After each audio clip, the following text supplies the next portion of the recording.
dan kita bisa sama-sama merealisasikan pendapatan itu untuk betul-betul kepada manfaat kepada masyarakat yang kita harapkan selama ini. Terima kasih. Assalamualaikum warahmatullahi wabarakatuh.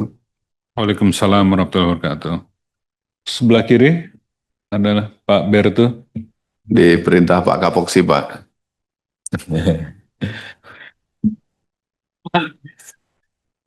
Assalamualaikum warahmatullahi wabarakatuh. Pertama tentang PNBP, Pak Luki, bahwa PNBP yang terjadi sekarang merupakan laporan dari kementerian-kementerian yang ada, Pak ya. Misal ES dari sektor tambang, misalnya dari Kementerian SDM, dari gitu Pak Luki ya. Jadi Pak Luki nggak ada tim yang narik ke bawah gitu kan, nagih kan nggak. Itu yang nagih SDM kan Pak ya. Nah, namun ada sedikit ini Pak masukan dari saya bahwa kalau PNBP terus-menerus terutama dari sektor SDM ini dilakukan seperti ini, saya khawatir nggak bisa clear Pak jumlahnya. Antara jumlah yang diambil, yang dikeruk sama yang dibayar itu, saya kira perlu ada reformasi sedikit Pak. Bahwa kalau CPO, kalau kelapa sawit, itu yang kena restribusi itu Pak CPO-nya, bukan TBS-nya. Tapi kalau Minerba, itu hasil tambangnya Pak, bukan hasil produksi smelternya. Sementara kita kan udah nggak bisa ekspor raw material Pak, harus di smelter dulu baru bisa diekspor. Nah, saya kira butuh reformasi seperti itu sehingga lebih fair, berapapun yang diambil itu kena PNBP. Terus yang kedua tentang bea cukai Pak.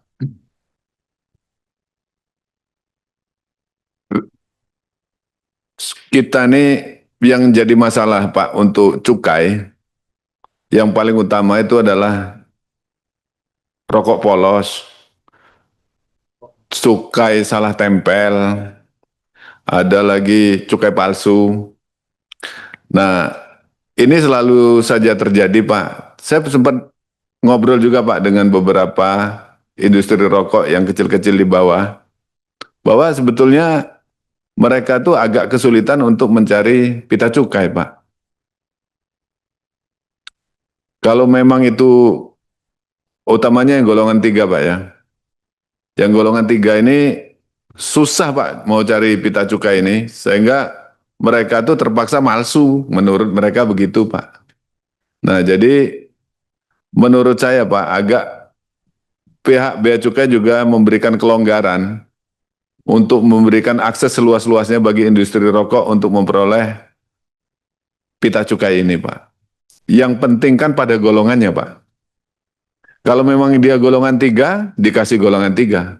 Seperti yang disampaikan Pak Didi ini tadi, ada peningkatan signifikan di rokok golongan 2. Saya aneh Pak, kok tetap aja di golongan 2? Kenapa nggak naik golongan 1 itu? Karena ada batasan di bawah 3 miliar itu golongan 2, di atas 3 miliar golongan 1. Cuma mepet semua, dari ini zaman dulu Pak. 2 miliar 980 juta, 2 miliar 970 juta, nggak sampai 3 miliar. Jadi golongannya tuh nggak naik-naik pangkat dia Pak. Tetap aja di golongan 2, nggak di golongan 1. Dan selisih harga cukainya juga lumayan banyak. Nah ini mohon Pak untuk pendapatan negara di cukai ini agar terus menjadi perhatian dari pihak bea cukai. Dan yang terakhir tentang bea masuk Pak. Bea masuk kita sama tahu seperti yang telah disampaikan oleh teman-teman tadi bahwa salah satu cara untuk meningkatkan produktivitas industri nasional itu adalah ketatnya bea cukai Pak.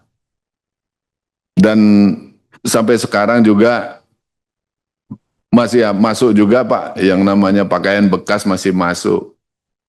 Yang ada kontainer isinya campuran,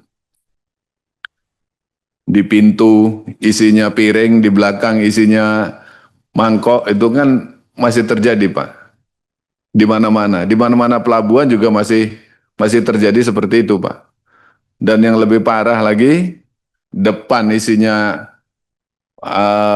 barang yang tidak ratas, belakangnya garmen. Ini yang membunuh industri di negara kita, dan bukan cuma pendapatan dari bea masuknya, tapi juga pembunuhannya itu juga lebih berat daripada itu. Saya kira demikian saja pimpinan. Terima kasih banyak. Wassalamualaikum warahmatullahi wabarakatuh. Waalaikumsalam. Dalam juga tuh.